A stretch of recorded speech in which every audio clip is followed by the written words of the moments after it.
বন্ধুরা, বাংলায় ঘূর্ণিঝড় প্রবেশ করতে যাচ্ছে আগামী দিনে। আবহাওয়া দপ্তর জানিয়েছেন, বিশেষ করে বাংলাদেশ, কলকাতা এবং উড়িষ্যায় এই ঘূর্ণিঝড়ের প্রভাবে ভারী থেকে অতি ভারী বৃষ্টির সম্ভাবনা হতে পারে। দেখুন, দক্ষিণ মধ্য বঙ্গোপসাগরে যে ঘূর্ণাবর্তটা রয়েছে আজকের দিনে দেখতে পাচ্ছি, এই ঘূর্ণাবর্তটাই আগামী দিনে অগ্রসর হবে। আগামীকাল থেকে এই ঘূর্ণাবর্তটা শ্রীলঙ্কা এবং তামিলনাড়ুর দিকে থাকার সম্ভাবনা, তাহলে শ্রীলঙ্কা এবং তামিলনাড়ু উপকূলের দিকে থাকবে। তারপর আগামী 19 তারিখ থেকে 20 তারিখের মধ্যে উত্তরের দিকে অগ্রসর হবে। বঙ্গোপসাগরের উত্তরের দিকে যখন অগ্রসর হবে, তখনকার সময়ে এই ঘূর্ণিঝড়ের নিম্নচাপ এবং লঘুচাপগুলি বঙ্গোপসাগরের প্রায় উত্তরের দিকে এগিয়ে আসার সম্ভাবনা। 18 তারিখ থেকে 19 তারিখের মধ্যে গেলে দেখুন দেখতে পাচ্ছি অন্ধ্রপ্রদেশ ধরে উড়িষ্যার উপকূল ধরে এগিয়ে আসার সম্ভাবনা আছে।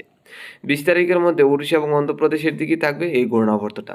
21 তারিখের মধ্যে আমরা যেটা দেখতে পাচ্ছি কলকাতা এবং বাংলাদেশের দক্ষিণের উপকূলের দিকে থাকার সম্ভাবনা আছে।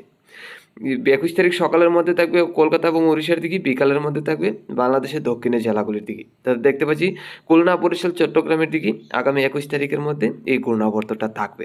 তাতে আমরা যেটা দেখতে পাচ্ছি লঘুচাপ এবং নিম্নচাপগুলি বঙ্গোপসাগরের একদম উত্তরের সাইড নিয়ে, বিশেষ করে বাংলাদেশের দক্ষিণে খুলনা, বরিশাল, চট্টগ্রামের সাইড নিয়ে থাকার সম্ভাবনা।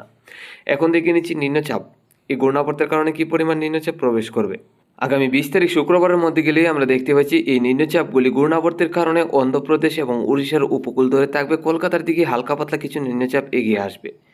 20 তারিখ রাত্রির মধ্যে এই নিম্নচাপগুলি উড়িষ্যা, কলকাতা, তারপর বাংলাদেশের একাধিক জেলায় থাকার সম্ভাবনা, তাতে আমাদের ত্রিপুরা সহ এই নিম্নচাপগুলি প্রবেশ করবে। 21 তারিখ সকালের মধ্যে উড়িষ্যা, কলকাতা এবং বাংলাদেশের একাধিক জেলায় ভারী থেকে অতি ভারী বর্ষণ। 21 তারিখ আমরা যেটা দেখতে পাচ্ছি সারা দিনভর এই নিম্নচাপগুলি বাংলাদেশের দক্ষিণে খুলনা, বরিশাল, চট্টগ্রাম, ঢাকা, কুমিল্লা, সিলেট, আমাদের ত্রিপুরা সহ থাকবে। তাতে ভারী থেকে অতি ভারী বর্ষণ হবে 21 তারিখ সারা দিনভর। 22 তারিখের মধ্যে গেলেও এই নিম্নচাপ থাকার সম্ভাবনা হালকা পাতলা বাংলাদেশ সহ আমাদের ত্রিপুরা রাজ্যে। তারপর 23 তারিখ থেকে মোটামুটি পরিষ্কার হয়ে যাবে। তো বন্ধুরা, আগামী 19 তারিখ বৃহস্পতিবার থেকে আগামী 22 তারিখ পর্যন্ত একটানা ভারী থেকে অতি ভারী বৃষ্টি বাংলাদেশ এবং আমাদের ত্রিপুরায়। তো এই 3 দিন ভারী থেকে অতি ভারী বৃষ্টি হতে যাচ্ছে ঘূর্ণাবর্তের কারণে বর্তমান সময় বঙ্গোপসাগরে যেটা রয়েছে। এখন দেখে নিচ্ছি তাপমাত্রা। আজকে সকালের মধ্যে 14 থেকে 15 রয়েছে সর্বনিম্ন ত্রিপুরা সহ বাংলাদেশে, এছাড়া উত্তরবঙ্গে শিলিগুড়ি, আলিপুরদুয়ার, গুয়াহাটিতে।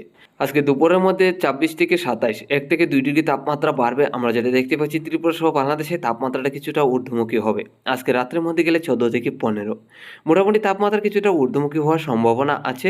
বঙ্গোপসাগরে যে ঘূর্ণাবর্ত দক্ষিণবঙ্গে প্রবেশ করবে, যার কারণেই আজকে থেকে আমরা যেটা দেখতে পাচ্ছি ঘন কুয়াশাও তেমন নেই এবং তাপমাত্রাটাও কিছু ঊর্ধ্বমুখী হওয়ার সম্ভাবনা, গরমও কিছুটা বাড়বে দুপুরের দিকে। তো নিম্নচাপ কেটে গেলে হয়তো আবারও ঠান্ডা শুরু হবে। আগামীকাল সকালের মধ্যে 13 থেকে 14, মোটামুটি তাপমাত্রা কমই থাকবে, ঠান্ডা কিছুটা থাকবে। দুপুরের মধ্যে গেলে 24 থেকে 27, তাপমাত্রা ঊর্ধ্বমুখীই থাকবে। এছাড়া রাত্রির মধ্যে গেলে দেখতে পাচ্ছি 15 থেকে 16। আমরা যেটা দেখতে পাচ্ছি আগামী দিনগুলিতে তাপমাত্রাটা কিছু ঊর্ধ্বমুখীই থাকবে। রাত্রির দিকে হয়তো তাপমাত্রাটা কিছুটা কম থাকবে। এছাড়া তাপমাত্রা ঊর্ধ্বমুখী হওয়ার সম্ভাবনা। এছাড়া 19 তারিখ থেকে 20 তারিখের মধ্যে তাপমাত্রাটা আবারও কিছু কমবে। 21 তারিখ থেকে আবারও সকালের তাপমাত্রা ঊর্ধ্বমুখী হবে নিম্নচাপের কারণে। তারপর 23 তারিখ থেকে আবারও ঠান্ডা বাড়তে থাকবে, তাপমাত্রা ভারত অনেকটাই কমে যাবে। আজকে সকাল থেকে তেমন ঘন কুয়াশা নেই, দেখে নিচ্ছি আগামী দিনগুলোতে ঘন কুয়াশা বাড়বে কিনা। যেহেতু আজকে সকাল থেকে তেমন ঘন কুয়াশা নেই, আগামীকাল থেকে হয়তো কুয়াশা নাও থাকতে পারে। দেখুন, আগামীকাল দেখতে পাচ্ছি হালকা পাতলা কিছুটা কুয়াশা থাকার সম্ভাবনা আমাদের ত্রিপুরা, রংপুর, রাজশাহী এবং ঢাকার সাইড নিয়ে। এছাড়া তেমন ঘন কুয়াশা আমরা দেখতে পাচ্ছি না। আগামী 18 তারিখ থেকে একদম ঘন কুয়াশা কম থাকবে, একদম ঘন কুয়াশা থাকবে না বললেই চলে। আগামী 19 তারিখে সকালের দিকে ঘন কুয়াশা নেই। 20 তারিখের মধ্যে তেমন থাকবে না, হালকা পাতলা কিছুটা থাকবে। 21 তারিখের মধ্যে গেলেও আমরা দেখতে পাচ্ছি হালকা পাতলা কিছুটা থাকার সম্ভাবনা। 19 তারিখ থেকে নিম্নচাপ আসছে, যার কারণেই ঘন কুয়াশা নেই। আগামী 21 তারিখের পর থেকে 23 তারিখ থেকে ঘন কুয়াশা থাকবে।